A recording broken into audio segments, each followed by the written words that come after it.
Back on the show is Bobby Nash, who's going to be making his UFC debut coming up here at UFC on Fox 23 on January 28th. Bobby, how's it going? Appreciate you taking the time today. Oh man, doing great. I'm out here in Denver already. I've been training. Everything's going great. Fantastic. And we'll talk about the training camp in a sec, but I want to go back to the last time you and I spoke. That was before RFA 36. You were taking on Delray Davis, and of course you got out with the first round knockout in that one, and then you followed that up with a second round TKO over Luis Gonzalez at Global Knockout 7. When you got those back-to-back wins there, did you feel like you were going to get the UFC contract after that? Did you have a gut feeling at that point?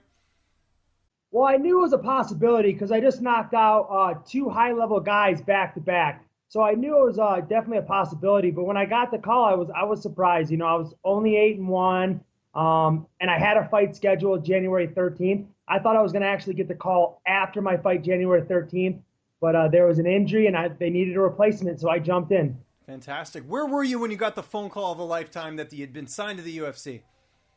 I was at home, right in my living room, just hanging out. So. Okay, good stuff.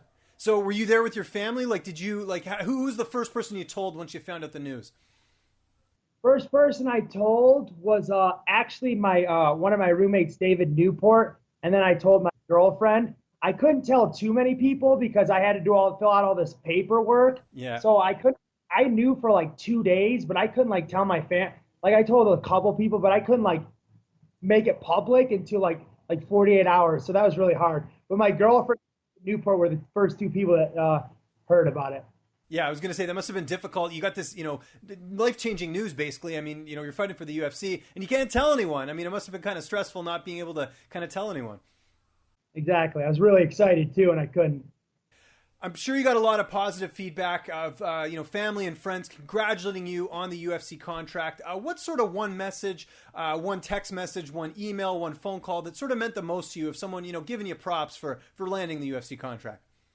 That's a really hard one to say. You know what? I do remember when I went to my house, my brother Chris, he got off work and he was like, I was sitting down and he's like, congratulations. I was thinking, he's like, hey, get up. And he gave me like a really big hug.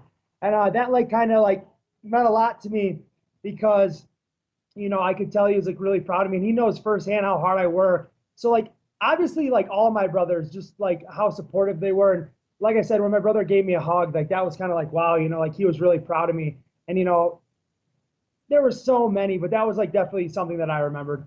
That's great. Now let's talk about this fight, Jingliang Li. Sorry, I'm probably butchering that. My apologies to your opponent here. But how do you see yourself sort of matching up against him? He's got the 11-4 record. I looked through the UFC roster, and if there were anyone I would pick, Li Jingliang would be in my top 3 opponents that I would like to fight. I think I match up extremely well with him. I'm very happy with the fight. He's really tough. He's coming from China, but man, I see a vision of me knocking him out within 2 rounds. Fantastic. I like the confidence heading into your UFC debut here. And you talked about it off the top. You are in Denver. Where are you training right now? And how did it sort of get all set up, you training out here in Denver?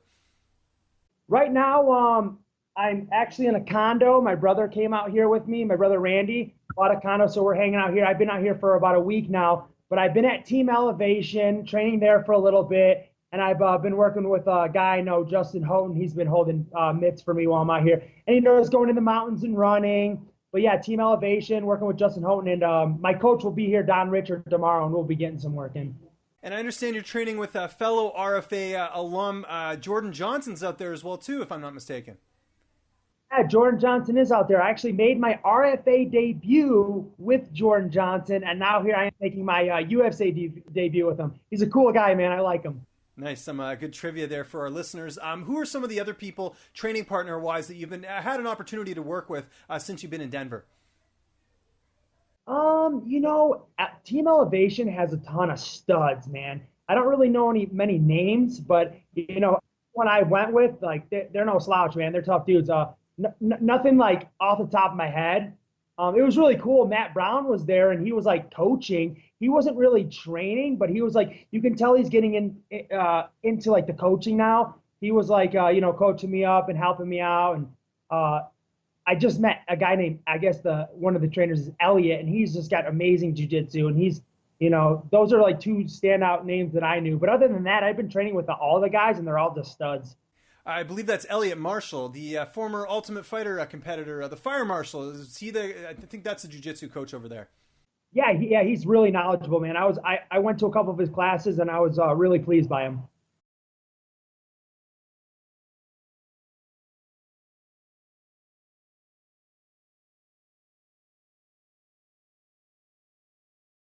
How's the weight cut going, and how is it acclimatizing to being in the Colorado elevation?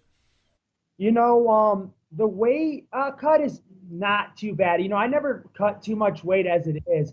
I'm about 180 right now, but I mean, I'm 180, had a big breakfast, I'm hydrated, I feel good. Weight cut's not a problem. The elevation, at first, I got tired a little faster, but I came here in good shape. And one thing I'm known for, and I pride myself in, is having an amazing cardio. So, it gave me a little problems, but I came out here early, 2 weeks early. I gave my time me enough time to acclimate. So I don't really I don't even think the elevation is going to do anything with me. I come in shape.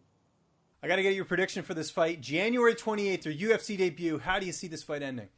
I see myself knocking Li Jingliang out within 2 rounds. No doubt in my mind it will happen. Last question for you here. I'm not sure if you're a guy who watches Netflix at all, but if you are, what are you watching right now? I was watching Shameless a little bit. I don't know if anyone ever watched it, but I definitely encourage that. It's kind of it's a lot of fun. It's a fun one.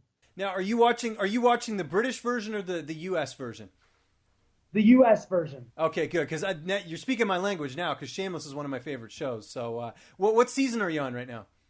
I'm only on season 2, so I'm still new. I'm new. Oh, my advice, stick with it. It gets really deep. It's one of those very unique shows. Like, there's no other show like it, and I get hooked every time it's on Showtime. Oh yeah, I'm definitely gonna keep watching it. It's a good time. And we certainly are looking forward to watching you here in your UFC debut. UFC on Fox 23 coming up here this Saturday. Bobby, I can't thank you enough joining me here on the program, especially during fight week. Where can people get a hold of you on social media? And if you got any thank you, shout outs, sponsors, anything like that, man, the floor is yours. You can reach me on Twitter, Instagram, or Snapchat at @BNashty, B_NASHTY. I want to thank my family. I want to thank my girlfriend, Jess Torres. I want to thank my friends, my training partners. I want to thank Fuse MMA, Team Elevation for allowing me out here and helping me train. Give a shout out to the Country Oven, Popcorn Buddha, and just basically all my fans.